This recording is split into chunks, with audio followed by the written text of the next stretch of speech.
असाध्य साधक स्वामिन् असाध्यं तव किं वद। रामदूत कृपा सिंधो मत कार्यम साधय प्रभो। आप सभी को हनुमान जी महाराज के पावन अवतारोत्सव के शुभ अवसर पर हार्दिक शुभकामनाएं। हमारे देश में श्री रामायण जो है अत्युत्तम इतिहास माना गया है। श्री रामायण में हनुमान जी अत्युत्तम स्थान को प्राप्त करके भक्तराज कहलाते हैं। यदि हनुमान जी नहीं होते तो राघवेंद्र सरकार श्री रामचंद्र मूर्ति पुनः सीता जी से मिलना जो है वो असंभव हो जाता। तो हनुमान जी राम जी के दूत बनकर सीता मैया के पास गए और वहां से सीता मैया के दूत बनकर के राम के पास लौट कर आए और दोनों को मिलवाने में उन्होंने जो काम किया है वो वर्णन करने के लिए हमारे पास कोई शब्द ही नहीं है।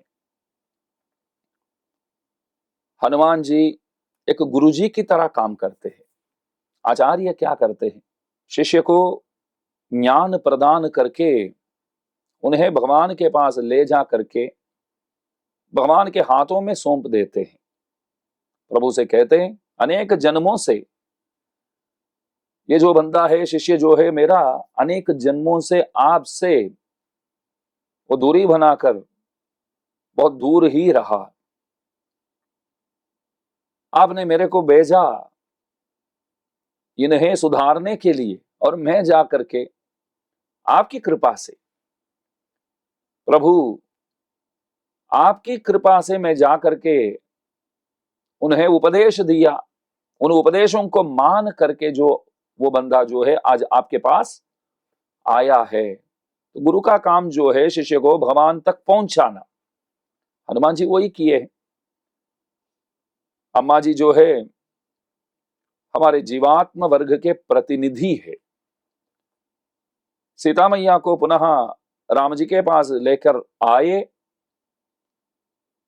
और भगवान से जो अम्मा जी अलग थी उन्हें वापस राम के पास ला करके एक जीव पर विवाह जो है वो हनुमान जी ने ही करवाए।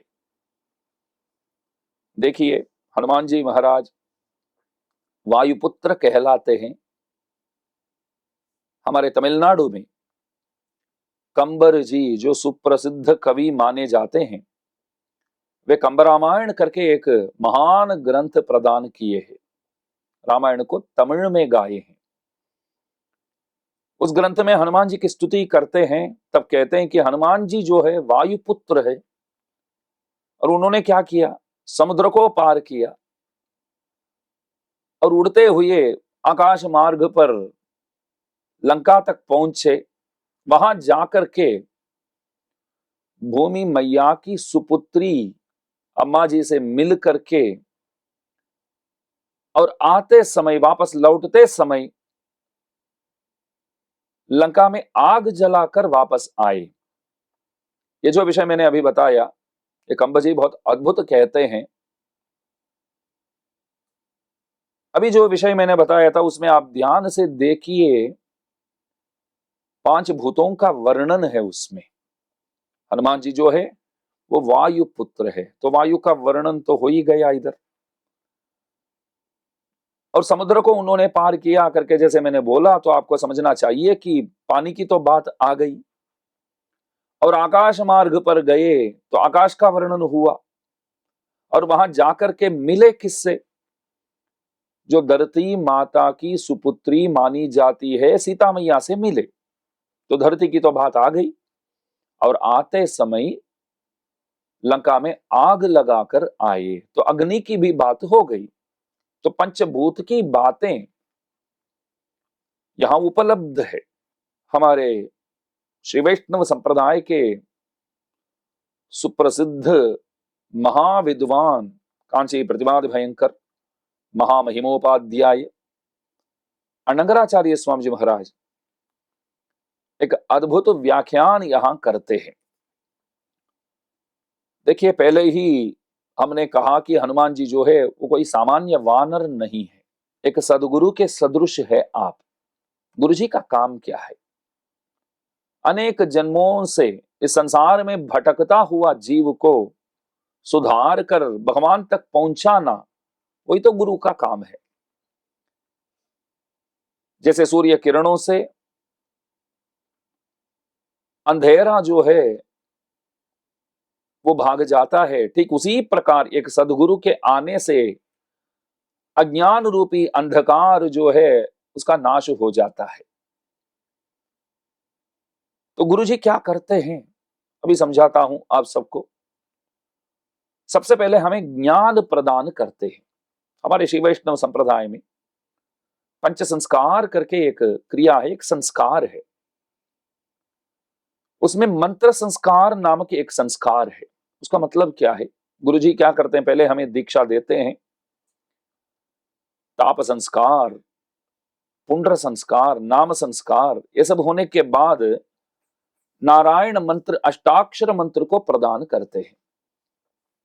अष्टाक्षर मंत्र में क्या कहा गया है? अष्टाक्षर मंत्र में जीव जो है वो परमात्मा का ही है, इस बात को सुस्पष्ट रूप से वर्णन किया गया है।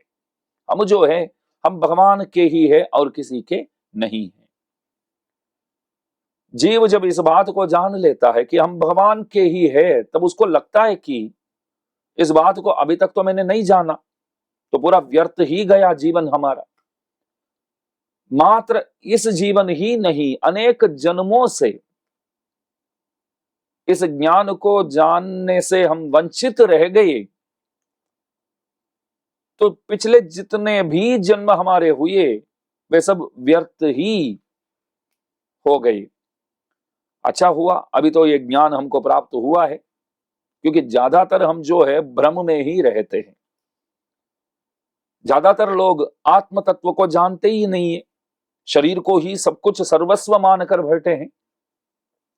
शरीर को ही सर्वस्व मानकर बैठे हैं सब। और ऐसे भ्रम में सब घूमते फिरते रहते हैं कि जब शरीर का नाश होगा, सबको यह पता है कि शरीर का नाश तो होने वाला ही है। जब शरीर का नाश होता है तो उस वक्त सबका नाश हो जाता है, कुछ रहता ही नहीं है। लेकिन ये बात जो है ये गलत है। आत्मा जो है वो अविनाशी है, हमेशा रहेगा। और आत्म तत्व को जानना बहुत जरूरी है। साथ साथ आत्म तत्व को शरीर से अलग समझना भी जरूरी है। और आत्मा जो है वो हमारा नहीं है, वो भगवान का ही है, ये जानना और भी जरूरी है।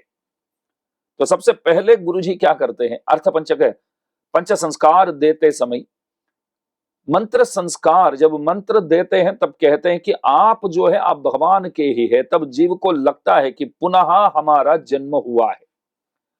शरीर तो माँ बाप ने दिया है, लेकिन अभी ये जो मंत्र द्वारा हमें जो प्राप्त हुआ है, तो हमको लगता है कि हमने दोबारा जन्म लिया हो। और उसके बाद अर्थ पंचक ज्ञान की बात है। गुरुजी कहते हैं, देखो भाई, आपको अपने बारे में जानना होगा और भगवान के बारे में अवश्य मालूम होना चाहिए। और भगवान से मिलने का क्या तरीका है वो भी मालूम होना चाहिए। और मिलने जाते हो तो अनेक बाधाएं सामने आएंगे। उन बाधाओं को हम कैसे जीते? हम अपने प्रयत्न से जीतने जाएंगे तो अवश्य हार जाएंगे, प्रभु कृपा से ही जीतना संभव है। अच्छा, उन बाधाओं को जीतने के बाद हम प्रभु तक पहुंचेंगे तो हम क्या पाएंगे वहां? उनसे मिलकर हमें क्या प्राप्त होगा, क्या पल हम प्राप्त करेंगे, ये भी मालूम होना जरूरी है। तो देखिए, कंबजी हनुमान जी का वर्णन करते हैं, हनुमान जी की स्तुति करते हैं। उसमें एक अद्भुत बात हमको प्राप्त हुई है। मतलब आचार्य कृपा से मंत्र संस्कार को हम प्राप्त करके उसके बाद विरोधी स्वरूप के बारे में सही ज्ञान आचार्य द्वारा हमें प्राप्त होता है।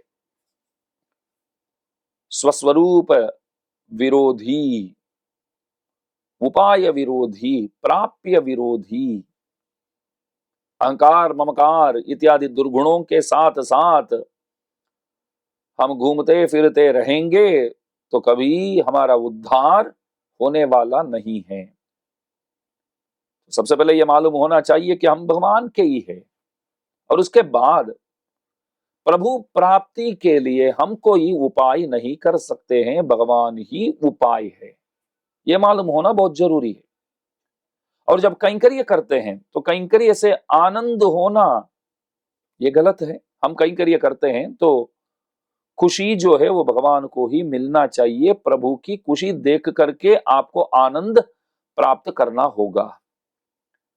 तो इसलिए विरोधी वर्ग को जीत कर आगे जाने की बात जो है वो गुरु हमें उपदेश करते हैं, तभी विरोधी वर्ग को जीत करके आगे जाना संभव है। और उसके बाद एक सदगुरु के पास एक चेला रहता है तो उसको मालूम होता है कि उपाय तो अनेक है प्रभु प्राप्ति के लिए। कर्म ज्ञान भक्ति प्रपत्ति और आचार्याभिमान। सज्जनों ध्यान से सुनिएगा, ये पांचवा जो है आचार्याभिमान जो है वो अत्युत्तम चीज है। एक गुरुजी एक शिष्य को चुन करके ये मेरा है करके अभिमान करता है तो उद्धार के लिए आपको और कुछ प्राप्त करने की कमाने की कोई जरूरत ही नहीं है। तो कोई गुरुजी कहते हैं कि ये बंदा मेरा है तो आपका कल्याण हो ही गया समझो।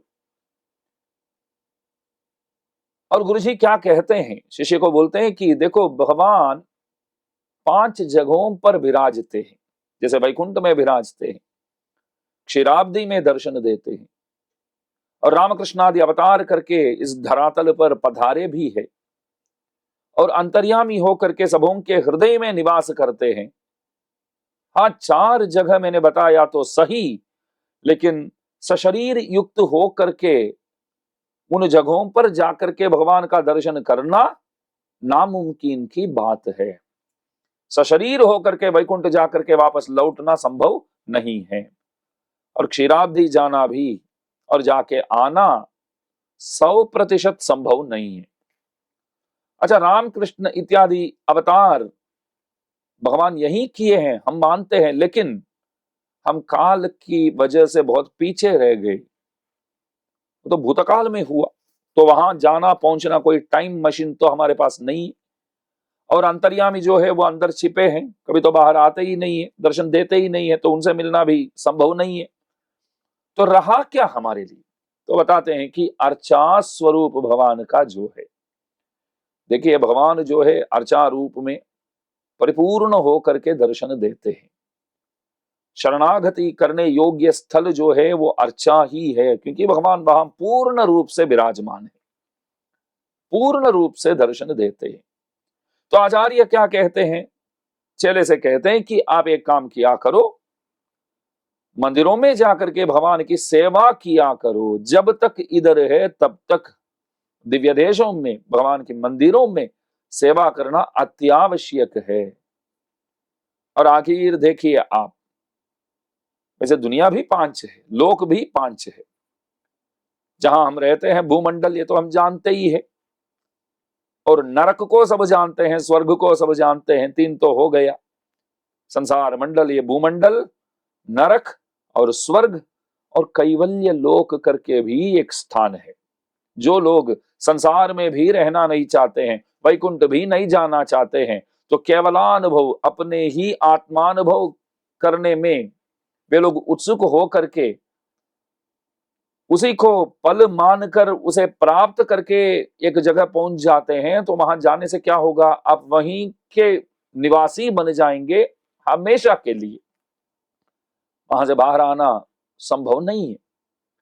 तो कैवल्य मोक्ष कहते हैं। और 5वां जो है वैकुंठ जाकर के प्रभु की सेवा करना, तो आचार्य वो स्थान प्रदान करते हैं जो निरतिशय आनंद जहां हम प्राप्त करेंगे, वो वैकुंठ स्थान। तो हनुमान जी जैसे कोई आचार्य हमारे जीवन में आ जाए, तो जिस प्रकार उन्होंने राम सीता मिलन के लिए काम किया है, ठीक उसी प्रकार आचार्य भी जीव और परमात्मा का मिलन के लिए काम करते हैं। और हनुमान जी की एक अद्भुत बात है, आप गुरु तुल्य है, गुरु के सदृश है, गुरु के ही आप काम करते हैं। गुरु की तरह जैसे गुरु जी महान कार्य करते हुए भी कभी दंभ नहीं करते हैं, आडंबर इत्यादि गुरु जी के पास नहीं है, बहुत सरल होते हैं।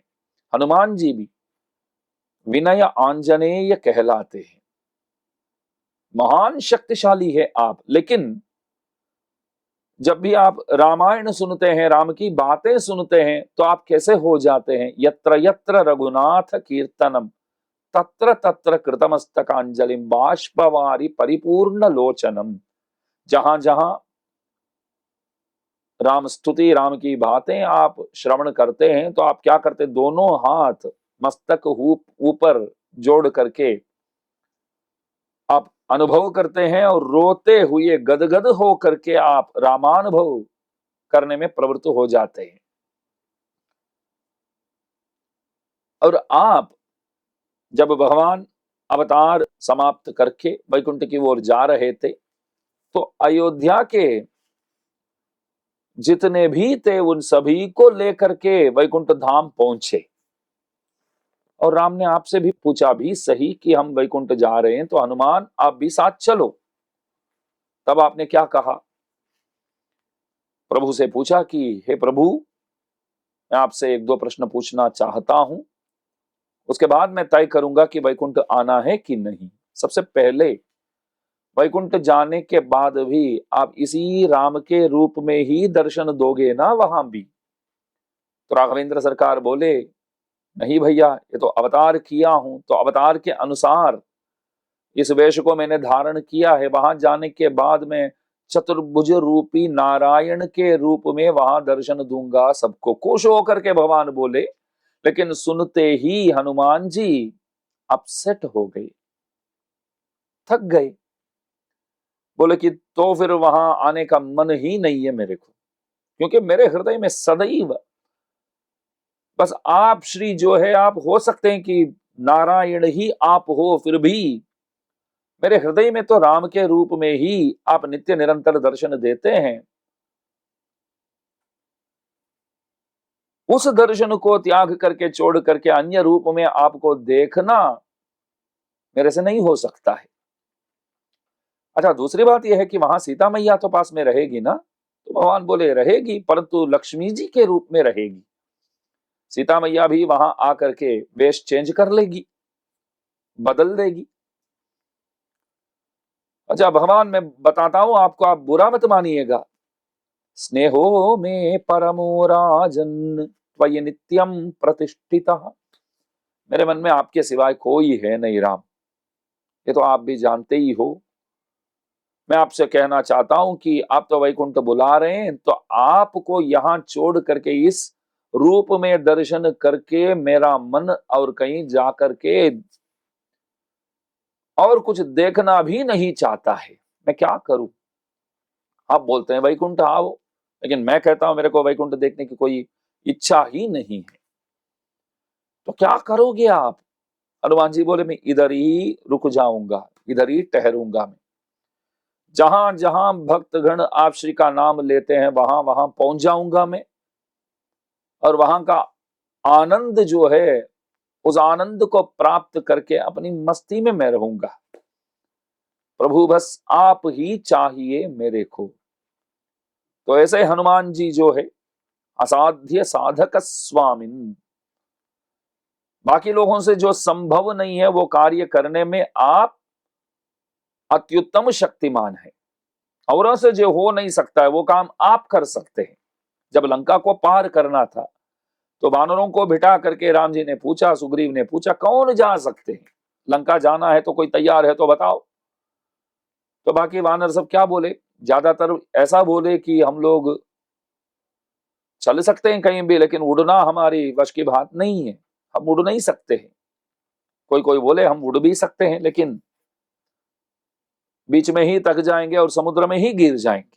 कोई कोई बोले हम वहां तक पहुंच भी सकते हैं, लेकिन वापस लौटना संभव नहीं है शायद। तब हनुमान जी को जांबवान जाकर के बोले, ये काम सिर्फ आप ही कर सकते हो, आपके सिवाय कोई नहीं कर सकता है। तब हनुमान जी बोले, ये राम की सेवा है, ये दास अवश्य करेगा। दूतो हम रामस्य करके वे निकले, और रास्ते में आप देखिए अनेक बाधाओं को वो आसान तरीके से जीत करके आगे पहुंचे। और वहां जाने के बाद वो निवेदन करते हैं, मैया आप खुद ही आपको दिखा दो मेरे को। ये भक्त का लक्षण देखिए आप। हम प्रयत्न कर रहे हैं, हम कुछ साहस कर रहे हैं, करके हम सोचेंगे तभी समझो हमारा गिरना शुरू हो गया है। हम क्या कर सकते हैं? बस भगवान शक्ति देते हैं, हमसे करवाते हैं। इसलिए उन्होंने मैया से प्रार्थना किया कि आप ही दिखा दो, आप कहाँ हो। तो मैंने पूछा हनुमान जी से, वे खुद दिखा सकती है तो आपको यहां तक आने की तो फिर जरूरत ही नहीं है, वे स्वयं राम तक पहुंच जाती है। तब हनुमान जी क्या बोले मालूम है? जनक महाराजा को स्वयं अम्मा जी ने खुद को दिखा करके उनके हाथ में गए ना, जब वे जोतते थे भूमि को, तो उस वक्त अम्मा जी अंदर से निकले तो स्वयं प्रकट किया उन्होंने। ठीक उसी प्रकार अम्मा जी मेरे को अवश्य बताएगी कि वो किधर बैठी है करके।